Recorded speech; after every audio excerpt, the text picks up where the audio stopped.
Elvis's helicopter was losing altitude fast. The pilot was searching desperately for somewhere to land. Below them was nothing but farmland and one tiny town. Population, 286. Elvis was about to spend 3 days in a place that didn't even have a hotel. What happened next became the greatest legend that town ever had. It was August 3, 1976. Elvis was flying from a concert in Tulsa, Oklahoma to his next show in Kansas City. He was exhausted. The tour had been brutal, 15 cities in 18 days. Elvis was in the back of his private helicopter, trying to sleep, when he heard something that made his blood run cold. The engine was making a sound it shouldn't make. Mr. Presley, the pilot, Captain James Mitchell, called back. "We've got a problem." Elvis sat up. "What kind of problem?" "Engine failure. We're losing power. I need to find somewhere to land. Now." Elvis looked out the window. Below them was nothing but endless Oklahoma farmland. Fields of wheat. A few scattered houses. And in the distance, one very small town. "There," Captain Mitchell said, pointing. "That's our only option." The town was called Hartley, Oklahoma. Population 286. One main street. One stoplight. One diner. One gas station. And about to have one very unexpected visitor. Picture this, a helicopter carrying Elvis Presley making an emergency landing in the middle of a high school football field in a town most people had never heard of. The pilot managed to set the helicopter down safely on the Hartley High School football field. It was 3 p.m. on a Tuesday afternoon. Within minutes, every person in Hartley knew something was happening. The sheriff, a man named Buck Winters, was the first to arrive. He pulled up in his patrol car, expecting, well, he didn't know what to expect. A medical emergency? A military training exercise? What he didn't expect was to see Elvis Presley climbing out of a helicopter. "Holy hell," Sheriff Winters said out loud. Elvis walked over, hand extended. "Sorry about the dramatic entrance. We had some engine trouble. I'm Elvis Presley." Sheriff Winters just stared. "I know who you are. If you've ever been stranded somewhere unexpected, hit that like button, because what happened over the next 3 days changed this town forever." Captain Mitchell was already on the radio, calling for a mechanic and replacement parts. But there was a problem. "The part we need has to come from Dallas," Mitchell told Elvis. "They can't get it here until Friday." Elvis looked around at the tiny town. "It's Tuesday." "Yes, sir." "So we're stuck here for 3 days." "Yes, sir." Elvis took a deep breath. "Okay. Where's the hotel?" Sheriff Winters cleared his throat. We don't have a hotel, Mr. Presley." "A motel?" "No, sir." "A bed and breakfast?" "This is Hartley, Oklahoma, Mr. Presley. We've got 286 people, one diner, and a lot of wheat fields. We don't get many tourists." By now, a crowd had gathered. Word had spread through Hartley faster than wildfire. Elvis Presley was standing on their high school football field, and he wasn't leaving anytime soon. "Well," Elvis said, looking at the growing crowd of townspeople, "I guess I'm going to need somewhere to stay." What happened next showed the heart of small-town America. Margaret Foster, a 67-year-old widow who ran the local diner, stepped forward. "Mr. Presley, you can stay with me. I've got a spare bedroom. It's not fancy, but it's clean." "Ma'am, I couldn't impose." "Nonsense," Margaret said firmly. "You need a place to sleep. I've got a place." End of discussion. Elvis smiled. "Yes, ma'am." The town mechanic, a man named Dale Peterson, offered to look at the helicopter. "I mostly work on tractors, but an engine's an engine. Maybe I can help." The owner of the general store offered to provide whatever supplies Elvis needed. The pastor offered to open the church if Elvis needed a quiet place to think. The local doctor offered his services if anyone needed medical attention. Within an hour, Elvis Presley had been adopted by the entire town of Hartley, Oklahoma. That first evening, Elvis had dinner at Margaret's diner. Not a private meal in a back room. He sat at the counter, like everyone else, and ordered the Tuesday special, meatloaf, mashed potatoes, and green beans. The diner seated maybe 30 people, and all 30 seats were full. People weren't pushing for autographs or photos. They were just there. Eating dinner. Stealing glances. Trying to process that Elvis Presley was eating meatloaf at their diner. "How's the meatloaf?" Margaret asked. Elvis took another bite. "Best I've had in years. And I'm not just saying that." Margaret blushed. "Well, it's my mama's recipe." Elvis ended up staying at that diner until midnight, talking to people. The farmer who was worried about his crops. The young couple who just had their first baby. The teenager who wanted to join the army. The widow who was trying to keep her late husband's hardware store running. Normal people.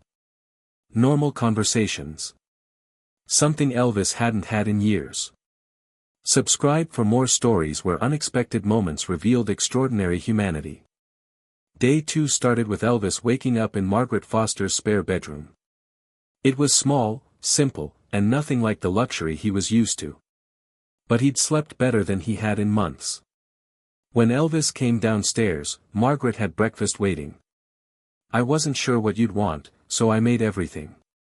The table was covered with pancakes, eggs, bacon, biscuits, and gravy. "Ma'am, this is too much. Sit down and eat, Mr. Presley." Elvis ate breakfast while Margaret told him about Hartley. About how the town was dying. How young people were leaving for cities. How the main street had more empty storefronts than full ones. How they were just trying to hold on. "But you know what?" Margaret said. "We take care of each other here. That's what small towns do." After breakfast, Elvis asked Margaret if she needed any help at the diner. "Mr. Presley, you're Elvis Presley.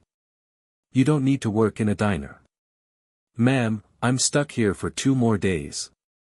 I'd go crazy just sitting around. Put me to work." So Elvis Presley spent the afternoon bussing tables at Margaret's diner in Hartley, Oklahoma. People couldn't believe it. The king of rock and roll was clearing plates, refilling coffee, and chatting with customers like it was the most natural thing in the world.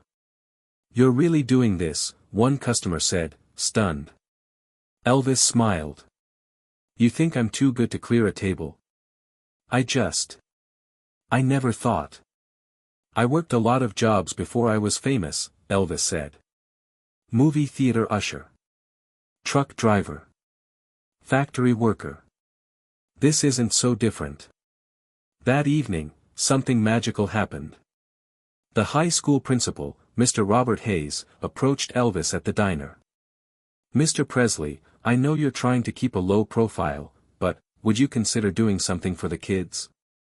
"What did you have in mind?" "The high school gymnasium. Nothing fancy. Maybe just talk to them. About life. About following dreams. These kids, they don't think anything's possible for them. They think they're stuck here forever. Maybe if they heard from someone who made it." Elvis thought about it. "I'll do better than that. I'll sing for them." Word spread through Hartley like lightning. That night, at 7:00 retriedvam ETPM, every single person in Hartley, Oklahoma, all 286 of them, crammed into the high school gymnasium. Elvis stood on the small stage where school plays were performed. No light show. No backup singers. No elaborate costume. Just Elvis in jeans and a t-shirt, with an acoustic guitar borrowed from the music teacher. "I wasn't planning on performing tonight," Elvis said into the microphone. "But your town has been so kind to me, I figured it's the least I could do." What happened next became the most intimate Elvis performance anyone had ever witnessed. Elvis sang for 2 hours. But it wasn't like his Vegas shows. This was different. This was personal. Between songs, he talked. Really talked. About growing up poor in Tupelo. About his mother. About working jobs where people looked down on him. About the fear that came with success. About feeling lost even when you have everything. You know what I've learned? Elvis said to the crowd. It doesn't matter where you're from. It doesn't matter if you're from a big city or a small town. What matters is what's in here. He pointed to his heart. He sang, "Love Me Tender," for the elderly couples holding hands in the bleachers. He sang, "Don't Be Cruel," for the teenagers who were giggling nervously. He sang, "Can't Help Falling in Love," for Margaret Foster, who'd given him a place to stay. And then he did something unexpected. "I want to hear from you," Elvis said. "Who here plays music?" 3 hands went up nervously. A teenage boy with a guitar. A middle-aged woman who taught piano. And the pastor's son who played drums. "Come on up here," Elvis said. For the next hour, Elvis jammed with local musicians in a high school gymnasium in Hartley, Oklahoma. They played country songs, gospel songs, old rock and roll. The music was imperfect, sometimes off-key, but it was real. This, Elvis said during a break, is what music is supposed to be. Not about being perfect. About connecting with people. An elderly farmer named Carl Henderson raised his hand. "Mr. Presley, can I ask you something?" "Of course." "Do you ever regret it? Getting famous? Losing your privacy?" Elvis was quiet for a moment. "Sometimes. Yeah. Sometimes I miss being able to just exist. Without people watching. Without expectations." He looked around the gymnasium. "But then something like this happens. My helicopter breaks down, and I end up in Hartley, Oklahoma. And I get to remember what it's like to just be a person. Not Elvis Presley the performer. Just Elvis." The gym was completely silent. "So no," Elvis said finally. "I don't regret it. Because the fame gave me opportunities. To make music. To help people. To have nights like this. And that's worth everything else." When the concert ended at 11 p.m., nobody wanted to leave.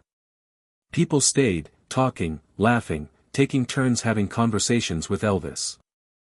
A young woman named Sarah Mitchell approached him nervously. "Mr. Presley, I'm supposed to start college next week in Oklahoma City. But I'm scared. I've never left Hartley. What if I fail?" Elvis looked at her seriously. "You know what's scarier than trying and failing? Never trying at all. I was terrified when I first walked into Sun Records. Terrified when I first went on TV. But I did it anyway." He paused. "You're going to be scared. That's okay. Do it scared. That's what courage is." Sarah started crying. Elvis hugged her. "You're going to do great things." Day 3 arrived too quickly. That morning, the replacement part arrived from Dallas. Captain Mitchell and Dale Peterson worked together to install it. By noon, the helicopter was ready to fly. The entire town gathered at the football field to say goodbye. Elvis stood in front of them, genuinely emotional. "I came here by accident. My helicopter broke down. I was stuck. But these 3 days, they've been some of the best days I've had in years." He looked at Margaret Foster. "Ma'am, thank you for opening your home to a stranger." He looked at Sheriff Winters. "Thank you for not arresting me for landing a helicopter on school property." Everyone laughed. He looked at the teenagers. "Thank you for reminding me why I fell in love with music in the first place." And then he looked at the whole town. "Hartley, Oklahoma, you gave me something I needed badly. You treated me like a person. Not a celebrity. Not a commodity. Just a person. I won't forget that. Margaret Foster stepped forward. Mr. Presley, we won't forget you either. You didn't have to stay at the diner. You didn't have to bus tables. You didn't have to perform for us. But you did. That says everything about who you are. Elvis hugged her. Then he shook hands with what felt like every single person in Hartley. Before he climbed into the helicopter, Elvis did one more thing. He reached into his bag and pulled out a check. He handed it to Mr. Hayes, the high school principal. What's this? Hayes asked. For the school. For music equipment. For scholarships. For whatever these kids need. Hayes looked at the check and his eyes went wide. $50,000. Mr. Presley, this is too much. It's not enough, Elvis said. But it's a start. These kids deserve opportunities. Make sure they get them. As the helicopter lifted off the football field, the entire town of Hartley waved. Elvis waved back, watching them get smaller and smaller until they disappeared. Captain Mitchell looked back at Elvis. That was something, wasn't it? Elvis nodded. That was everything. Here's what happened after Elvis left. The story of Elvis's 3 days in Hartley spread. First locally, then regionally, then nationally. Hartley, Oklahoma, the town nobody had heard of, became famous as the town Elvis got stuck in. But something more important happened. The $50,000 Elvis donated transformed the high school. They built a music room. Bought instruments. Started a scholarship fund. Sarah Mitchell, the girl Elvis encouraged to go to college, became a teacher. She later returned to Hartley to teach music at the same high school where Elvis had performed. The teenager who'd played guitar with Elvis that night, Bobby Henderson, pursued music professionally. He never became famous, but he became a successful session musician in Nashville. He named his first son Elvis. Margaret Foster's diner became a destination. People came from all over just to eat where Elvis ate. She eventually expanded, hired more staff, and turned it into a thriving business. And every year on August 3rd, Hartley celebrates Elvis Days, a 3-day festival commemorating the helicopter landing. The town now has 412 people. It's growing again. In 1995, the town erected a plaque on the high school football field. On this spot, August 3 to 5, 1976, Elvis Presley's helicopter made an emergency landing. For 3 days, the king of rock and roll lived among us. He bussed tables, sang in our gymnasium, and reminded us that kindness and humanity matter more than fame. Hartley will never forget. Share this story with someone who needs to remember that the best moments often come from unexpected detours. When Elvis died in 1977, Hartley held a memorial service. 286 people gathered in the high school gymnasium where Elvis had performed. They played recordings of that night. They shared memories. They cried together. Margaret Foster spoke. For 3 days, we got to see who Elvis really was. Not the performer. Not the celebrity. Just a kind, humble man who treated us with respect and dignity. We were honored to have him. In Elvis's belongings after his death, they found a photograph. It showed Elvis standing in front of Margaret's diner, smiling, wearing an apron. On the back, in Elvis's handwriting, Hartley, Oklahoma. August 1976. 3 of the best days of my life. Those 3 days changed Hartley. But they also changed Elvis. According to people close to him, Elvis talked about Hartley often in his final year. About how the town reminded him of Tupelo. About how people there just saw him as a person. About how he'd felt more at peace in that tiny town than he had in years. Elvis needed Hartley as much as Hartley needed Elvis, said Joe Esposito. That helicopter breakdown wasn't bad luck. It was exactly what he needed. 3 days to just be normal. To remember who he was before fame complicated everything. Today, if you drive through Hartley, Oklahoma, you'll see signs, "Home of Elvis Days," and "Where Elvis Bus Tables." The high school gymnasium where Elvis performed has been renovated, but they kept the stage exactly as it was. They call it the Elvis Stage. And Margaret Foster's diner? It's still there. Still serving meatloaf on Tuesdays. Still filled with people who remember, or wish they'd been there. Because for 3 days in August 1976, the biggest star in the world lived in the smallest town in Oklahoma. And both were changed forever. Elvis's helicopter broke down. But what he found in Hartley, Oklahoma wasn't a breakdown. It was a reminder. A reminder that behind all the fame and the concerts and the jumpsuits, he was still just a kid from Tupelo who loved music and wanted to connect with people. And for 3 days, in a town of 286 people, he got to do exactly that. Rest in peace, Elvis. Thank you for those 3 days. Hartley will never forget.